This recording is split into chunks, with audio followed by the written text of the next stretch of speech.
Edição especial, apenas em áudio, do Evangelho em 3 minutos. Pregação de 40 minutos com Mário Persona. Há alguns anos eu peguei uma sequência de viagens a trabalho, palestras, e essa sequência, assim, uma viagem emendada com outra viagem, isso foi bastante estressante, toda hora tendo que embarcar ali e me preparar para a palestra e fazer viagem de carro, e foi juntando uma coisa com a outra, e isso terminou no interior do Paraná, com 2 ou 3 palestras simultâneas em cidades diferentes, cada uma numa noite numa cidade, e a última noite, eu não me lembro bem que cidade que era, mas eu me lembro que o organizador do evento terminou a palestra, me levou de carro até Curitiba, para eu pegar meu voo de volta no dia seguinte, era uma sexta-feira, e foi uma viagem de madrugada. Nós chegamos em Curitiba, ele me deixou no hotel às 2 horas da madrugada, um hotel próximo do aeroporto, para eu pegar meu voo logo de manhã. Eu teria que acordar umas 4h30 para ir para o aeroporto e pegar o voo de volta para casa, chegar no sábado em casa.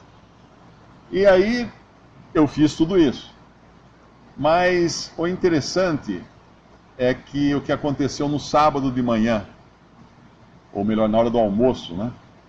Eu me vi, é até estranho, é estranho contar uma situação dessa, porque eu me encontrei no sábado, na minha cozinha, estava o meu filho, o Pedro, na mesa, e eu com um prato na mão, com a comida dele, o prato pronto, com a comida dele para dar almoço para ele. Tinha uma empregada que dormiu lá, mas a empregada essa hora não estava mais lá. Mas tudo que eu me lembro é que eu, de repente, estava na minha cozinha com um prato na mão, sem saber como é que eu tinha ido parar ali. Na minha memória, eu estava no interior do Paraná e, de repente, eu estava na minha cozinha. Quem já viu aquele seriado Jornada nas Estrelas, que eles têm o teletransporter, que eles estão num lugar, de repente vai se degradando assim, vai sumindo a pessoa e eles aparecem dentro da nave, lá no espaço, lá em outro lugar, lá em outro planeta. A experiência que eu passei é mais ou menos essa, de teletransporte. Eu tive um negócio chamado amnésia.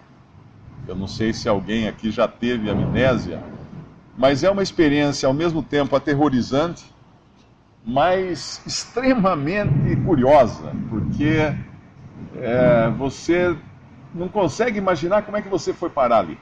Imagine se aqui você piscar e abrir os olhos e você está em São Paulo, está no Rio de Janeiro. A hora que você abre, mas como é que eu vim parar aqui? Foi essa a experiência que eu tive. Depois eu fiz vários exames, aí isso, inclusive, a hora que eu percebi isso, que eu me dei por conta que eu estava na cozinha de casa, sem ter um passado, sem as horas passadas fazerem parte do meu arquivo, da minha memória, eu peguei e comecei a andar pela casa, fui até o meu escritório, olhei assim o computador ligado, aí eu fui olhar e-mails respondidos com a data daquela manhã, eu tinha respondido e-mails, eu não me lembrava nem da viagem, eu não me lembrava nem do hotel, eu me lembrava que eu estava no interior do Paraná, só isso. Aí eu liguei para minha irmã, meu cunhado correu lá em casa, eu me lembrava que eu tinha uma irmã, pelo menos. E ele correu lá em casa e ficou lá conversando comigo, e aos poucos, levou mais ou menos quase uma hora, meia hora, uma hora, para recuperando e fazer os links daquele período de tempo que desapareceu da minha vida. Isso chama-se amnésia e é um problema sério também para quem tem idade, para quem sofre de Alzheimer. As pessoas começam a perder completamente a memória. Você tem problemas de memória curta, às vezes tem gente que lembra de coisas muito antigas, mas não tem memória curta. Eu, por exemplo, tenho um problema tremendo de memória curta. A pessoa dá a mão para mim e fala muito prazer, fala o nome. 5 minutos depois eu já não lembro mais quem é a pessoa. Não lembro do nome da pessoa. E é desagradável você ter que perguntar de novo, como é que é o seu nome mesmo? E como eu falei, é uma situação interessante, aterrizadora, aterrorizante, mas é um negócio que eu estava pensando, quando eu lembrei desse fato, eu me lembrei de Deus.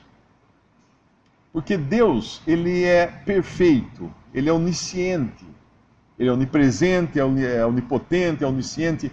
E a onisciência de Deus não deixa que ele esqueça de coisa alguma. É interessante isso. Deus não se esquece de coisa. Imagina uma memória perfeita, uma memória que se lembra do que aconteceu há 3.000 anos, da pedrinha que rolou da montanha lá no Tibete. Uma memória assim, a memória de Deus é assim. Deus não tem, ele lembra. Deus lembra o nome de cada estrela, ele lembra quantas estrelas, quantos planetas tem no céu, ele lembra quantos grãos de areia tem na praia, ele lembra tudo, ele sabe tudo, Deus, é onisciente. Então Deus não poderia esquecer de nada, né? No entanto, a Bíblia fala que Deus é um Deus esquecido. Mas não esquecido como nós somos esquecidos, porque nós nos esquecemos involuntariamente, como esse surto de amnésia. Ou então, porque nós vamos fazer uma prova e aí tudo que você estudou de repente desaparece. Na profissão de palestrante tem muito disso, tem o branco, né, que você às vezes olha para a plateia e não lembra mais o que você está fazendo ali, esquece completamente o que você ia falar. Escritor também tem isso, tem essa questão da página em branco, que ele olha para a página em branco e fica desesperado porque não vem nada, não vem ideia alguma. Esse tipo de amnésia Deus não tem efetivamente. Deus tem um outro tipo de amnésia que é voluntária. Ou seja, Deus esquece porque Ele quer esquecer. E esse é um poder que nós não temos. É interessante isso. Se eu falar assim, eu vou esquecer tal coisa, eu não consigo esquecer. De moto próprio, eu não consigo esquecer. Só de pensar em esquecer, eu já estou lembrando da coisa. Alguém me ofendeu. Tá bom, eu posso esquecer que alguém me ofendeu, no sentido de eu relegar isso a um segundo plano, nunca mais pensar nisso, mas está lá. Está lá. Um momento aquilo volta e eu me lembro. Está lá gravado. Eu não consigo voluntariamente apagar minha memória. Um exemplo interessante disso é a música. Nós temos uma memória musical. E inclusive estão fazendo experiências agora com portadores de Alzheimer, usando músicas que a pessoa ouvia na adolescência. Eu vi um vídeo, um documentário, eles colocam um fone de ouvido, um velhinho lá num asilo, aí vem a esposa dele, que não está senil, está bem, e senta-se na frente dele, e a pessoa, o velhinho está naquele estado que ele não abre mais os olhos, ele não fala mais com ninguém, ele não reconhece ninguém, ele não faz mais nada, ele está totalmente vegetativo. Aí eles ligam a música, que foi a primeira música que eles dançaram, por exemplo. Aí o velhinho abre os olhos, olha para ela e fala assim, você veio me visitar? Você está aqui? E começa a conversar com ela enquanto ele escuta a música. Desliga a música, ele apaga, como se tivesse desligado um botão. Isso é por causa da nossa memória musical, que ela é muito mais persistente e permanente do que a memória de dados, de informações diversas. E uma experiência que você pode fazer é quando você liga o rádio do carro e está tocando aquela música que você odeia, o que você faz na mesma hora? Muda de estação? Não adianta, ela vai tocar na sua cabeça o resto do dia e você não consegue tirar da sua memória. Você pensa que tem que esquecer ela, ela já volta e passa a tocar na sua cabeça. Mas tem uma passagem então que Deus fala do seu esquecimento. Eu queria abrir em Hebreus capítulo 10, no versículo 17, Epístola aos Hebreus, capítulo 10, versículo 17. E jamais me lembrarei de seus pecados e de suas iniquidades. Não diz aí, Deus, eu vou me esquecer de seus pecados. Eu não me lembrarei. É voluntário. Eu não me lembrarei, é voluntário. Numa outra passagem, num Salmo, o Salmo 103, ele diz que assim como está longe o Oriente do Ocidente, assim afasta de nós as nossas transgressões. Imagina quais são os pontos mais distantes do planeta, o Oriente e do Ocidente. E às vezes a gente pode até pensar que eles nunca se encontram, né? Se você viajar para o Oriente, você nunca chega no Oriente. Se você viajar em direção ao Oriente, você nunca chegará ao Oriente, porque você vai estar sempre viajando em direção ao Oriente, porque a Terra é redonda, você está sempre viajando em direção ao Oriente. Mas são os pontos mais distantes um do outro. E assim como está distante o Oriente do Ocidente, assim ele afasta de nós as nossas transgressões. Deus faz isso. Deus afasta as nossas transgressões a essa distância impossível, a essa distância que nunca vai voltar a se encontrar. Tem uma outra passagem em Isaías 38 que diz: lançasses para trás das costas todos os meus pecados. Deus lançou para trás das costas todos os meus pecados. O que significa isso? Qualquer coisa nas minhas costas, eu não consigo enxergar. Eu não consigo nem coçar alguns lugares das minhas costas, né? Quanto menos enxergar coisas nas minhas costas. Eu preciso usar de um espelho, alguma coisa assim, para ver o que tem nas minhas costas. E Deus então coloca as nossas transgressões, nossos pecados, nesse lugar que é impossível ele ver, ele voltar a enxergar isso. Alguém pode pensar que é banal isso, é interessante essa informação, tudo, mas pensa bem. Será que você tem pecados que você gostaria que fossem esquecidos por Deus? Será que tem coisas que você teria vergonha de se apresentar na presença de Deus e ele jogar num telão aquilo e falar: olha só o que você fez aqui. Olha aí, ó. Tá vendo aqui o que você fez? Será que a gente não ficaria constrangido, aterrorizado de pensar nessa possibilidade? Porque quanta coisa errada nós já fizemos na vida. Quantos pecados nós já cometemos, quantos segredos nós temos no coração, que às vezes nem a pessoa mais próxima de nós sabe. Coisas que nós pensamos, coisas que nós fazemos, coisas que nós imaginamos, e tá lá, tudo escondidinho. Fala: nossa, tá só eu que sei. Não é. Deus sabe. Mas existe uma maneira que Deus faz para pegar isso e jogar no esquecimento. E lançar no esquecimento voluntariamente, e Deus não lembrar mais, se esquecer completamente. Como ele pode fazer isso? E é esse o assunto aqui do capítulo 10 de Hebreus, por isso que nós vamos ler um pouquinho mais agora, desde o versículo 1, quando ele vai falar da lei que foi dada a Moisés para dar ao povo de Israel. Deus, uma vez, depois de perceber a ruína que o pecado causou na humanidade, quando o homem pecou. O que é o pecado? O pecado é que o homem, o ser humano, nossos primeiros pais lá atrás, lá no Jardim do Éden, eles decidiram viver segundo a sua própria vontade e não mais em sujeição a Deus. Eles quiseram ser seus próprios deuses. Como Deus, eles foram tentados por Satanás. Satanás falou: sereis como Deus. Se vocês comerem aquela fruta daquela árvore, que Deus proibiu que eles comessem, que era a árvore do conhecimento do bem e do mal, vocês vão ser como Deus. E eles foram e comeram, porque eles queriam ser como Deus. Quer uma coisa mais tentadora do que você ser dono do seu próprio nariz? Hoje se fala muito disso, né? Siga seu coração, você é dono da sua vida, você não tem que dar satisfação para ninguém. Então isso é uma coisa tentadora.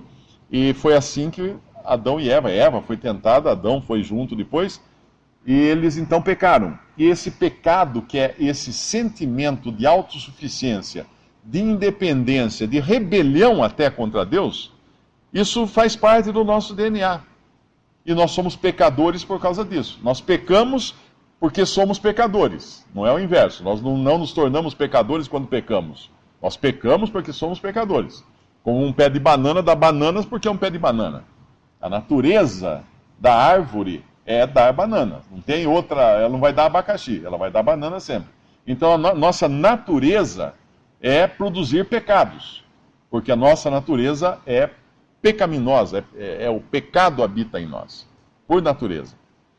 Então Deus, depois de tentar de diversas maneiras com o homem, ele decidiu dar uma lei, mandamentos. Porque até um certo ponto da humanidade não existiam mandamentos como hoje nós conhecemos, não é? Existia alguns que Deus deu ao longo do tempo, mas eram simples ordens, por exemplo, quem matasse alguém poderia ser morto por uma autoridade, coisas desse tipo.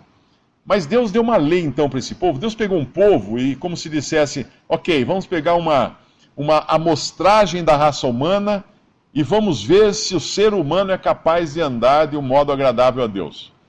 Então Deus deu a lei a Moisés no alto de uma montanha, a montanha fumegando, tremendo, o povo lá embaixo, enquanto Moisés recebia as tábuas da lei. Todo mundo aqui já ouviu falar da história. Enquanto Moisés lá no monte recebia as tábuas da lei de Deus, lá embaixo do monte o povo estava fazendo bezerros de ouro e adorando ídolos de ouro, ou seja, já começou tudo errado, não ia ter como consertar. Mas de qualquer maneira Deus deu a lei. E Israel foi o receptáculo dessa lei e tentaram então viver praticando a lei que Deus deu. Só que o problema da lei é o seguinte: a lei tem 10 mandamentos e tem 300 e tantas ordenanças.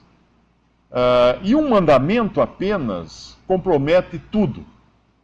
Porque você pode não matar, pode não roubar, pode não adulterar, pode não fazer isso, não fazer aquilo outro. Mas tem uma coisa que diz assim: não cobiçarás. O que é não cobiçar? É fazer qualquer das coisas erradas em pensamento. A simples desejar fazer. Tipo assim, o cara me fechou na rua, eu desejo matá-lo. Eu cobicei. Eu cobicei praticar um homicídio. Passou uma mulher bonita, eu desejei adulterar com ela. Mas eu desejei. Então a cobiça, o que a cobiça faz? A cobiça nos torna todos culpados de qualquer maneira e sem caminho de volta. Alguém que falar assim, ok, eu vou seguir a lei que Deus deu. Tenta. O apóstolo Paulo não conseguiu. Em Tiago fala que se você for transgredir um mandamento, você é culpado de todos. Então não teve jeito. E aqui, então, nessa carta, ele vai explicar que a lei, tendo a lei no capítulo 10 de Hebreus, versículo 1, tendo a lei a sombra dos bens futuros, e não a imagem exata das coisas, nunca, pelos mesmos sacrifícios que continuamente se oferecem cada ano, pode aperfeiçoar os que a eles se chegam. O que ele quis dizer aqui? Aquela lei, aquele corpo de ordenanças todo, incluía também rituais, sacrifícios de animais e uma série de ordenanças que os judeus tinham que praticar.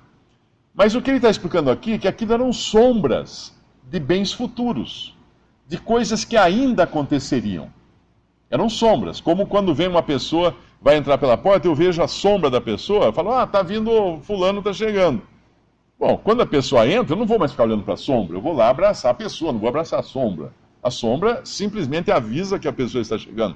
Então a lei era como Deus avisando de algo que seria feito no futuro.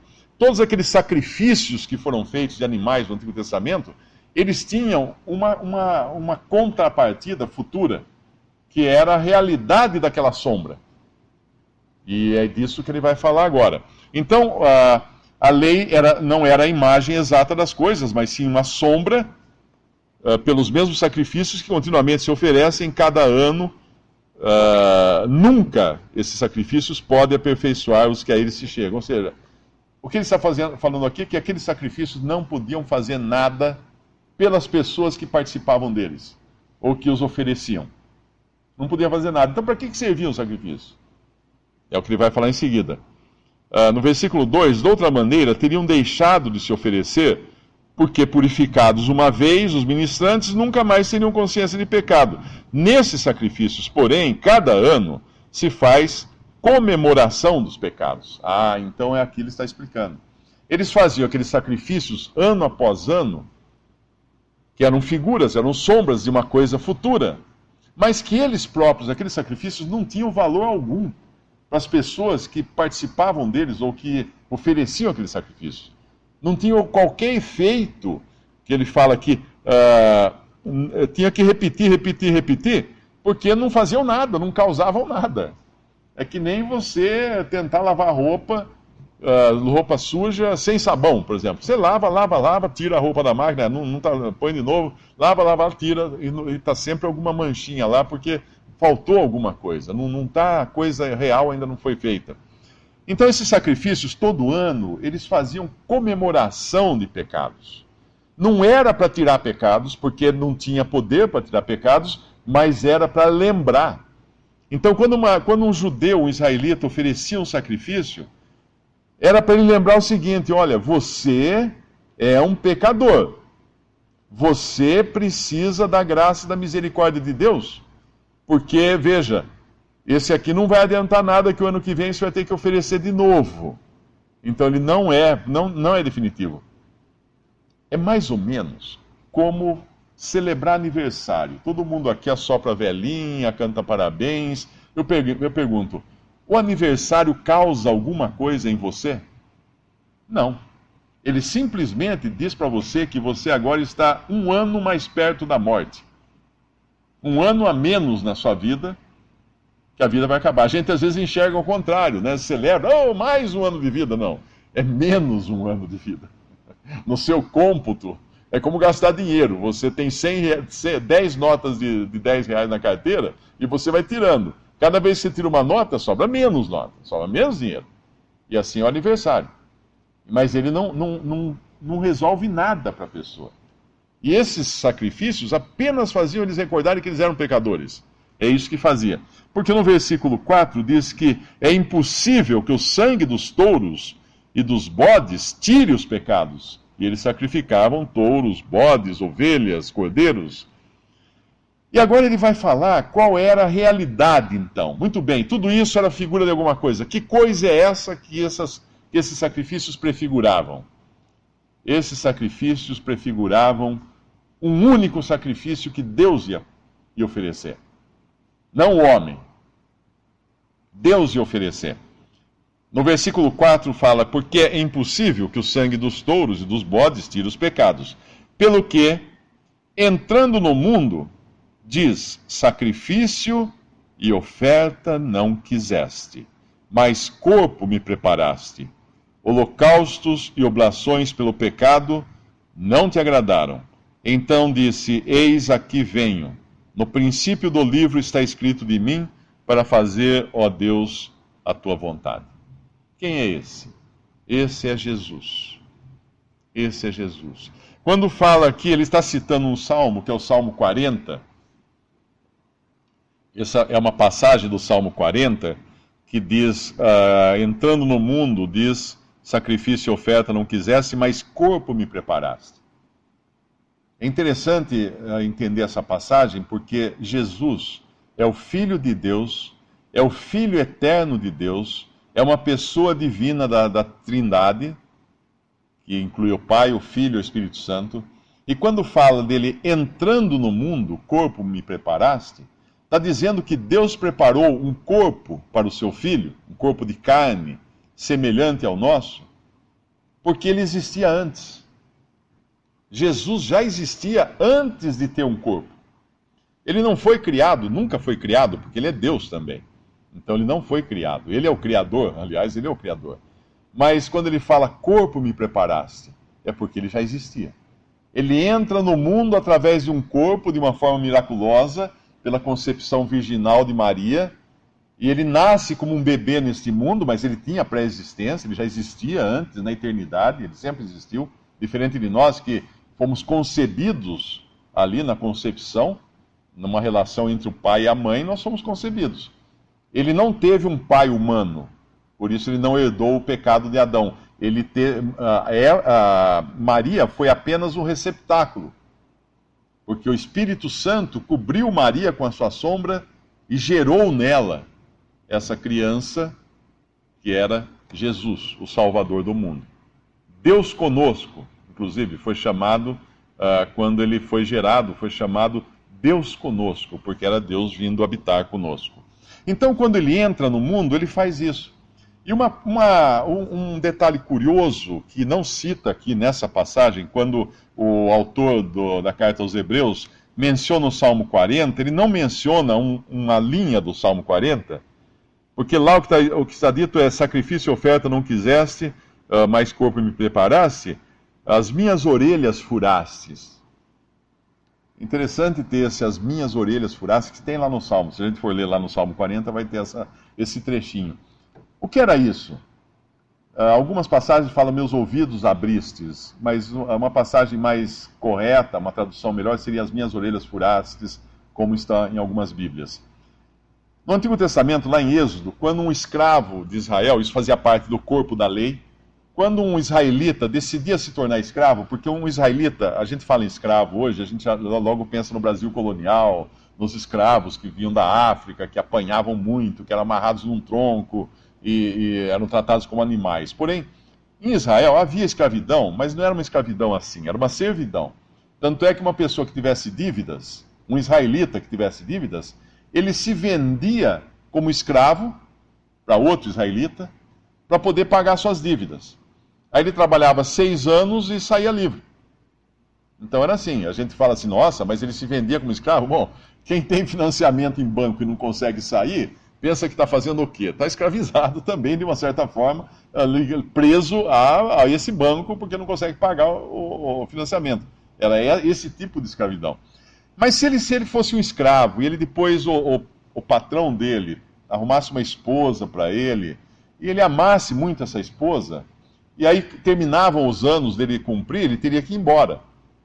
Mas se ele amasse demais essa esposa, o que ele fazia? Ele falava para o patrão que ele não queria mais sair. Ele queria servir até o fim da vida. Então o patrão o levava até a porta da casa, encostava a orelha dele no batente da porta, pegava um sovelo, que é um ferro de furar, né? Um perfurador, tipo um abridor de garrafa hoje, de tira-rolha, saca-rolha, e enfiava na orelha dele e na madeira da porta. E tirava, e ele ficava com a orelha furada e o batente da porta ficava com uma marca. Aquilo ali era uma espécie de contrato que eles faziam, de que ele ia ficar, vamos dizer assim, preso àquela casa, ligado àquela casa até morrer, até o fim da sua vida.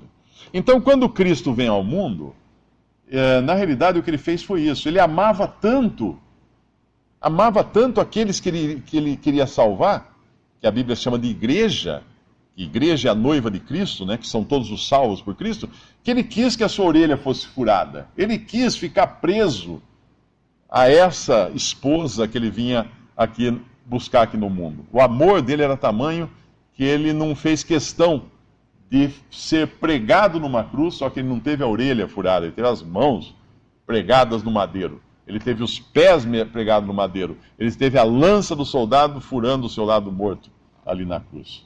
Então ele vem ao mundo.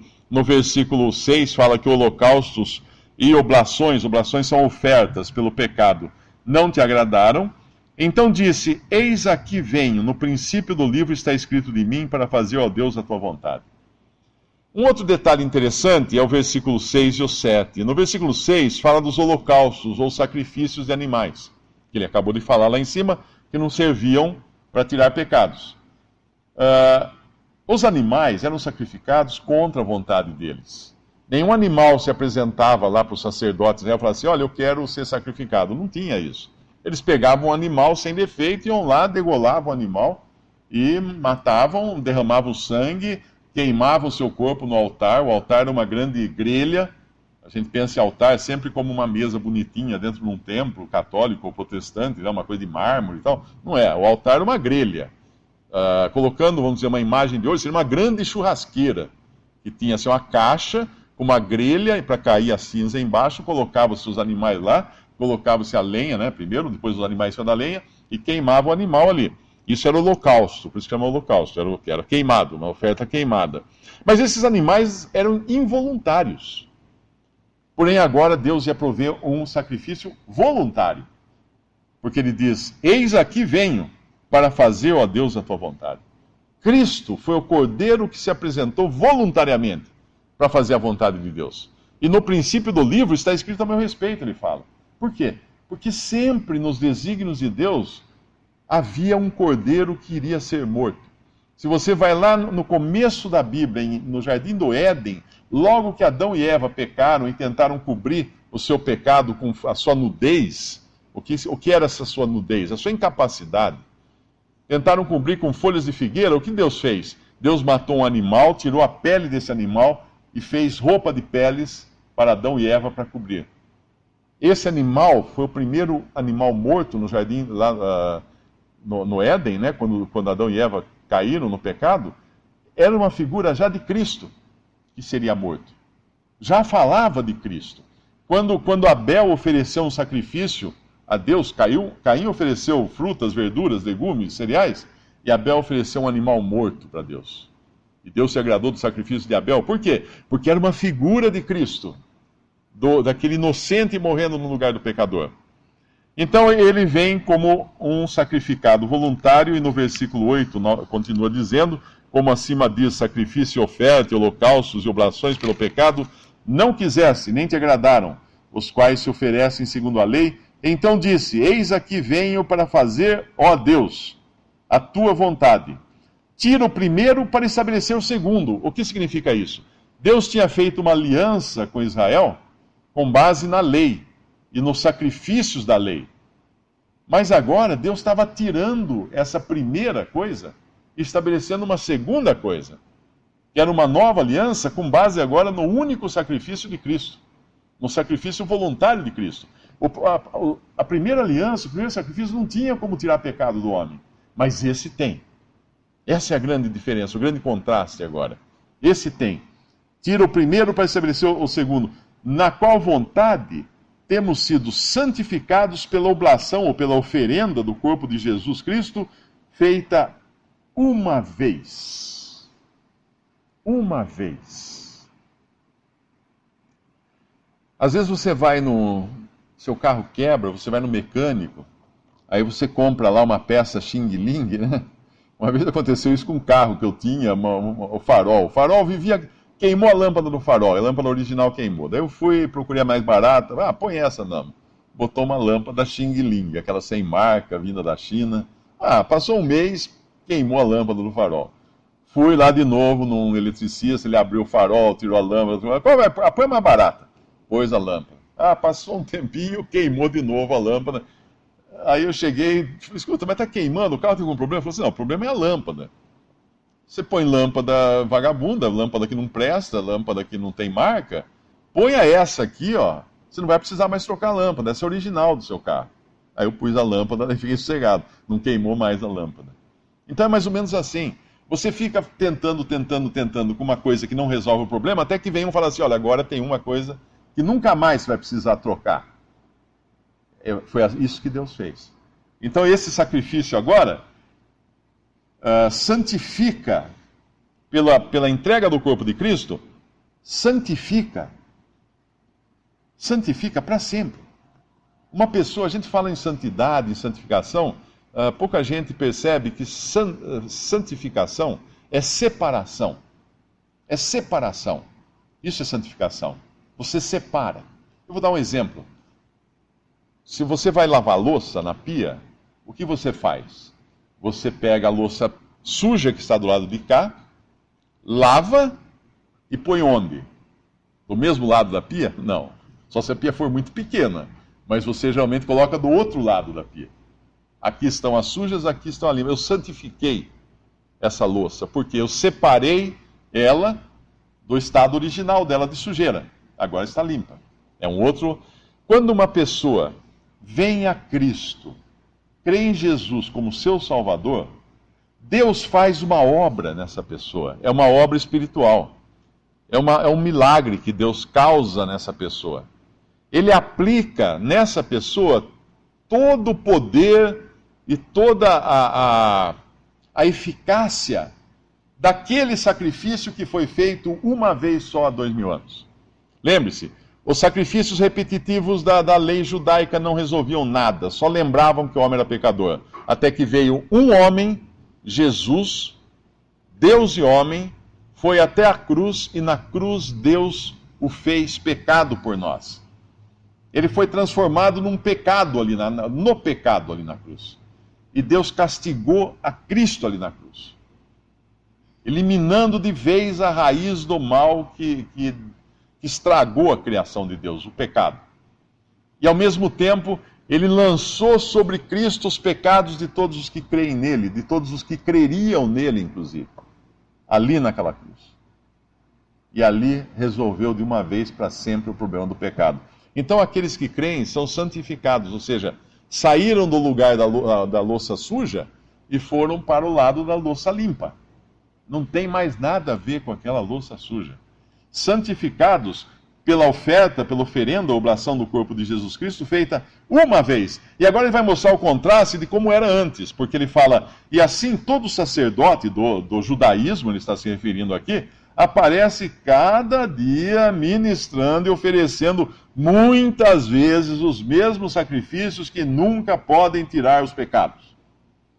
Mas este, que é Jesus, havendo oferecido um único sacrifício pelos pecados, está assentado para sempre à destra de Deus.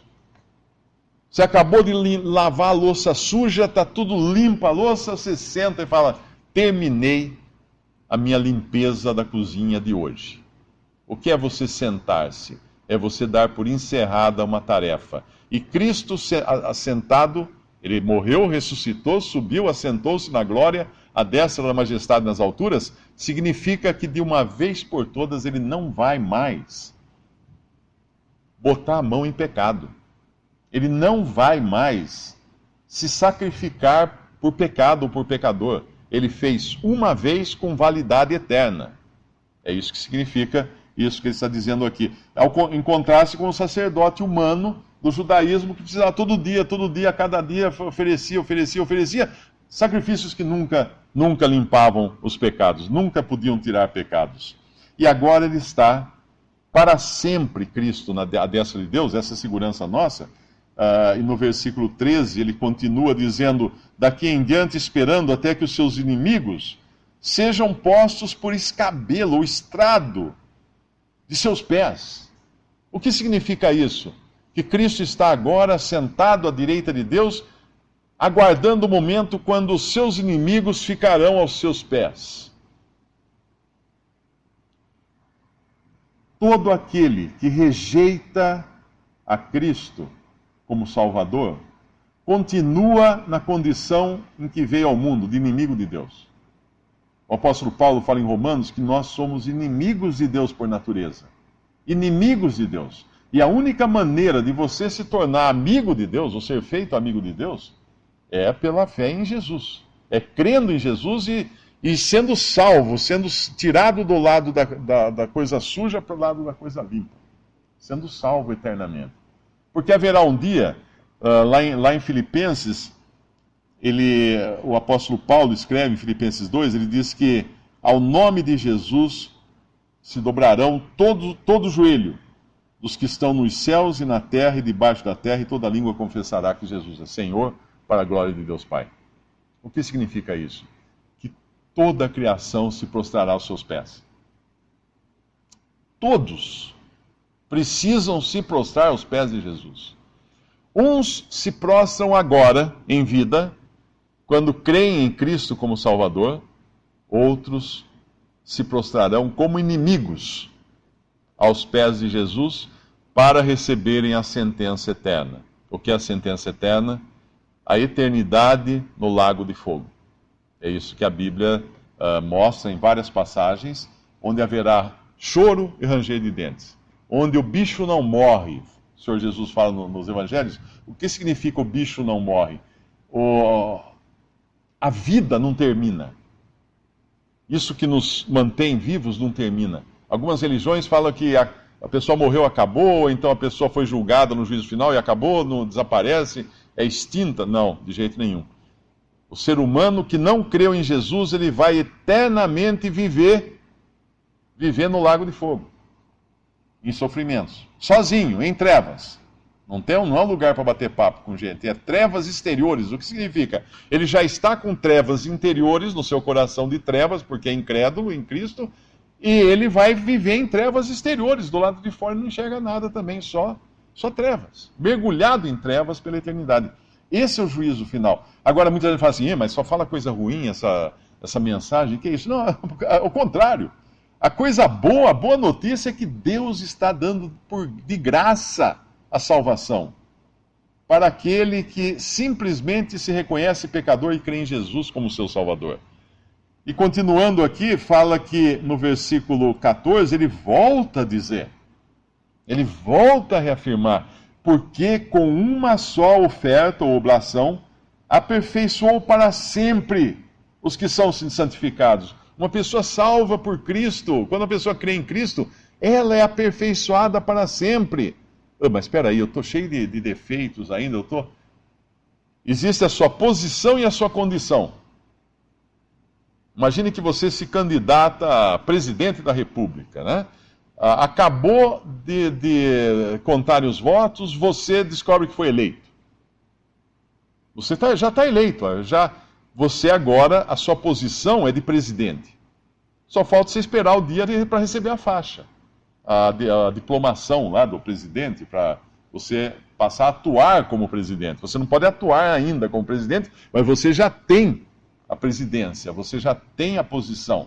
Assim é o pecador. Nós, quando cremos em Cristo, estamos salvos, eternamente salvos, perfeitos, santificados, plenamente aperfeiçoados para sempre, mas ainda vivemos num corpo velho, daquela outra criação que vai acabar, ele vai terminar, qualquer hora ele vai sair daqui.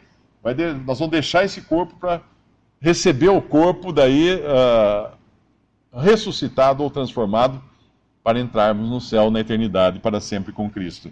E no versículo seguinte, ele fala, no versículo 15, e também o Espírito Santo nos testifica, porque depois de haver dito, este é o concerto ou aliança que farei com eles, com Israel, depois daqueles dias, diz o Senhor, porei as minhas leis nos seus corações, as escreverei em seus entendimentos, aí ele acrescenta, e jamais me lembrarei de seus pecados e de suas iniquidades. Ora, onde há remissão destes, não há mais oblação pelo pecado, não há mais oferta pelo pecado. Ou seja, não dá para fazer mais nada em prol do pecador. Porque a única coisa que podia ser feita para a salvação do pecador já foi feita. E não existe outra coisa. Paulo fala em Romanos capítulo 8, versículo 1, se alguém está em Cristo, podemos até ler, capítulo 8 de Romanos, versículo 1 fala, agora nenhuma condenação há para os que estão em Cristo Jesus. Nenhuma condenação há. É como se eu chegasse lá no armazém da esquina e falasse, vim pagar minha conta. Ele olhasse e falasse assim, Mário, nenhuma conta há. Nenhuma dívida tem aqui para você. Mas por que aconteceu? Veio um amigo aqui, seu pagou. Foi isso que Cristo fez. Nós tínhamos uma dívida para com Deus, os nossos pecados pendentes ali na dívida, na caderneta de Deus. Aí Cristo veio ao mundo, pagou pelos nossos pecados e não tem mais. Não tem mais. Uma vez perguntaram para uma menininha que cria no Senhor Jesus, como é que ela entendia que Deus teria apagado os seus pecados, que Deus teria lançado no esquecimento, que não se lembraria mais dos seus pecados. Ela falou assim, olha, eu acho que é assim, Deus tinha uma lista lá, um papel comprido, onde ele anotava todos os meus pecados, lá no céu. Ele ia anotando. Quando Cristo morreu, caiu sangue nessa lista. Agora Deus não consegue ler. Deus não consegue mais ler os meus pecados, então ele não pode mais me condenar. Eu estou salva. Jamais me lembrarei de seus pecados e de suas iniquidades. Eu pergunto, você tem pecados? Você é um pecador, como qualquer pessoa vem a esse mundo como pecador. Você crê que Cristo pagou pelos seus pecados já? Você crê que aquele sacrifício que ele está anunciando aqui, definitivo, valeu para você? Você crê que você foi incluído ali naquele momento na cruz, quando Cristo morria pelos seus pecados na cruz? O sangue dele purificou você de todos os seus pecados? Se você crê, a sua lista ficou que nem a da menininha. Deus não consegue mais ler, porque ele lançou seus pecados no esquecimento, para trás das suas costas, no fundo do mar, ou do Oriente ao Ocidente, e não me lembrarei de seus pecados e de suas iniquidades. Isso Deus afirma daqueles que creem em Jesus como seu Salvador. Existe uma lenda, eu fiz até uma pesquisa na internet, porque eu já tinha escutado essa história, mas é realmente uma lenda, isso aí foi usada pela Rolls-Royce, fabricante de carros britânicos, que na década de 50 surgiu essa lenda, de que um ricaço, um milionário que tinha o seu Rolls-Royce, estava viajando pela Suíça, aí quebrou uma peça do carro. Aí ele ligou para a Rolls-Royce na Inglaterra e falou: olha, quebrou uma peça no meu carro, o que eu faço? Não, o senhor aguarde aí, nós estamos pegando um avião agora para ir aí resolver seu problema. Então pegaram um avião, um helicóptero, alguma coisa, desceram lá, trocaram a peça do carro, subiram no helicóptero, foram embora, e o homem pôde continuar suas férias, e passou um tempo e não vinha a conta. Aí até que ele ligou na Rolls-Royce e falou: escuta, eu fui atendido lá na Suíça, na estrada tal, no dia tal, trocaram a peça tal, e eu quero saber quanto que é a conta para eu pagar o serviço. Deve ser caro mandar um mecânico até a Suíça para trocar minha peça. Aí a pessoa do lado da linha falou assim: olha, eu estou consultando aqui nos nossos registros, não tem nenhum registro de atendimento de um carro na Suíça ou de troca de peças. Então não existe essa troca de peças, não aconteceu essa troca de peças. Essa lenda costumava ser, inclusive, estimulada pela Rolls-Royce para dizer que Rolls-Royce era o carro que nunca quebrava. Então era impossível que alguém tivesse pedido para consertar o Rolls-Royce, porque nunca quebrava. Então por isso nem constava no arquivo. Então pense agora que quando Deus olhar para você, se você crê no Senhor Jesus, Ele vai olhar para uma pessoa que nunca pecou. Claro que você sabe que pecou. Mas Ele vai olhar para você porque Ele deliberadamente, de vontade própria, Ele causou uma amnésia no seu cérebro, queimou os arquivos onde que continham os seus pecados, deletou, formatou o HD dos seus pecados, e agora Deus não se lembra mais dos seus pecados. Dos seus pecados não me lembrarei jamais, nunca, nem das suas iniquidades. Podemos dar graças a Deus. Nosso Deus e Pai, nós damos graças, Pai, por esta mensagem, por esta boa nova que temos ao sabermos que Jesus morreu na cruz, levou ali os nossos pecados, que foi um sacrifício único, que nunca mais se repetirá, porque a sua eficácia é eterna. Pedimos, Pai, por alguém que porventura ainda não tenha certeza de seus pecados perdoados, que possa crer agora mesmo em Cristo Jesus e ter a salvação eterna, e receber de Ti, das Tuas mãos, o perdão completo de todos os seus pecados e a vida eterna. Nós damos graças, Pai, no nome precioso de nosso Senhor e Salvador Jesus. Amém. Visite 3minutos.net. Dúvidas? Visite respondi.com.br. Adquira os livros ou baixe o e-book. Também para Android e iPhone.